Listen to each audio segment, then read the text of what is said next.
A tramitação de um projeto de lei que dificulta a fusão partidária. Considerada urgente, a proposta poderá ser votada pela Casa sem precisar passar pelas comissões. O Brasil é o país com a Câmara mais fragmentada do mundo. E quanto maior o número de partidos, menos a população se interessa por eles.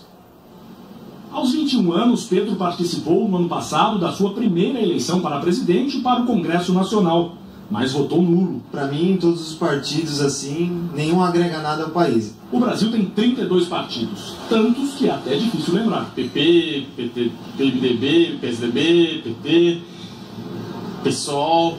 Mas as opções não atraem o eleitor. Uma pesquisa do Instituto Datafolha mostrou que 71% dos brasileiros não têm afinidade com nenhuma sigla. O número é recorde. Em dezembro eram 61%. A rejeição aos partidos disparou após os protestos de junho de 2013. Antes, o índice dos que diziam não apreciar nenhuma sigla era de 55%. O PT foi quem mais perdeu apoio. De 22%, passou para 12% agora. O PSDB também viu sua base de apoio cair de 7% para 5% desde dezembro. Já o PMDB manteve-se com 4% das preferências. Todo ano a gente vota, se arrepende porque é a mesma coisa, né? De acordo com outra pesquisa de uma universidade da Irlanda, o Brasil lidera desde 2002 o ranking mundial de fragmentação partidária. Isso significa que o país é o que tem o maior número de partidos no Congresso capazes de exercer alguma influência. 28 siglas elegeram representantes no Congresso no ano passado, 6 a mais do que na eleição anterior.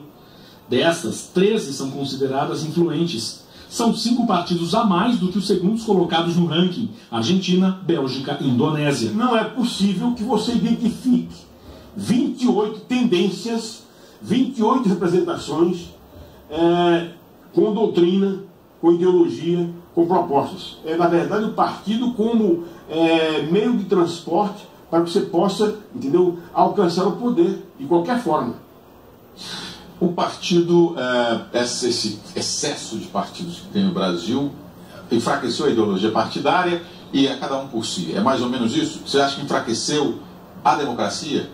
Enfraquece o sistema partidário em primeiro lugar. A democracia depende do funcionamento de um sistema partidário adequado. Agora, o entrevistado agora tem toda a razão. Você não tem 28 ideologias, 28 programas. Né?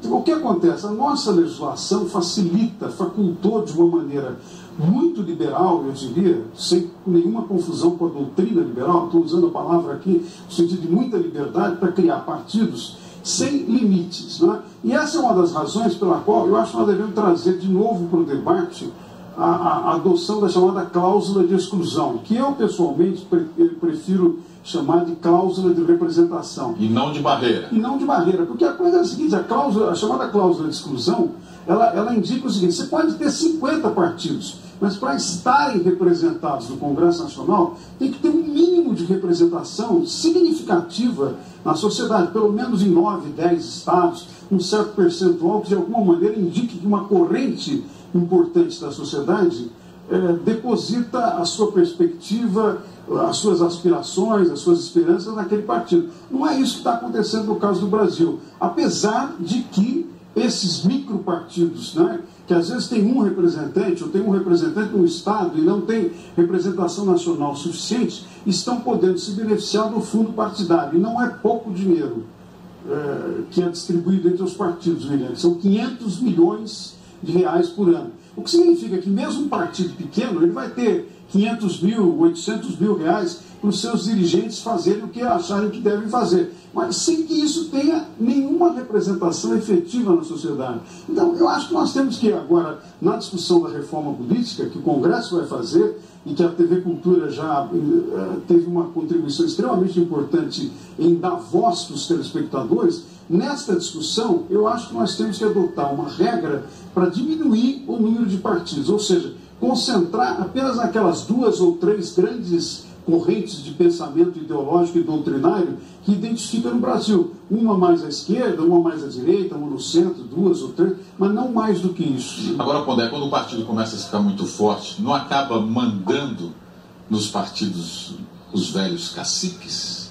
Aí eles aparecem com mais força? Eu tenho uma tendência a achar que quando você tem muito partido não melhora a representação. Eu tenho uma tendência a a pensar que as democracias, pelo menos mais sólidas que a gente tem no Ocidente, elas têm menos partidos, né? Porque quando você tem menos partidos, fica mais claro a responsabilidade, a representação, quem diz o quê. O entrevistado fala muito bem, quer dizer, 28 partidos não são 28 ideologias e propostas de sociedade. Na realidade, no Brasil, ter partido é um negócio, como você dizia, né? Essa coisa do fundo partidário, o cara abre um partido, ele faz as assinaturas, ele fica com um partido, aí ele começa a vender para quem quiser sair pelo partido. Então vira, na realidade, uma bancada de negócios. Eu acho, apesar de que isso é um tema bastante controverso, eu tendo para uma posição de que menos partidos é melhor do que muitos partidos.